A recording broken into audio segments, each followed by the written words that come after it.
कुणाल कामराला मद्रास हायकोर्टाचा दिलासा. एकनाथ शिंदेंचा अवमान केल्याप्रकरणी अटकेपासून अंतरिम दिलासा.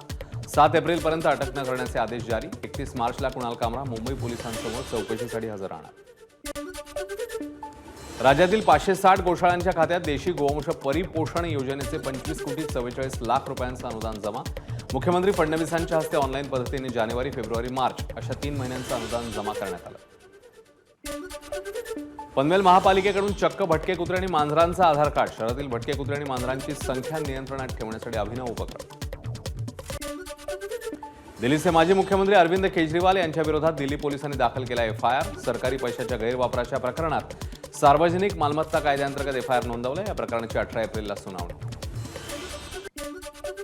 पत्नीने दुसऱ्या पुरुषाबरोबरचे संबंध तोडावेत म्हणून पतीने सांगितलं, तरीही पत्नी प्रियकराला भेटत असल्याने ते दोघे हत्या करतील या भीतीने पतीने पत्नी आणि तिच्या प्रियकराचं लग्न दिलं लावून. उत्तर प्रदेशच्या मेरठमधली घटना. एसीचे कंप्रेसर फुटल्यामुळे दिल्लीत मुलींच्या हॉस्टेलला आग. नोएडातल्या नॉलेज पार्क परिसरातली अन्नपूर्णा हॉस्टेलमधली घटना. अनेक मुलींनी उड्या मारून वाचवला जीव.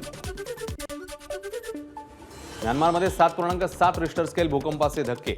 एक इमारत कोसळली. मंडोआलीमध्ये भूकंपाचा केंद्रबिंदू. जीवितहानीचं वृत्त नाही, मात्र भूकंपानंतर लगेचच सुनामीचा इशारा जारी.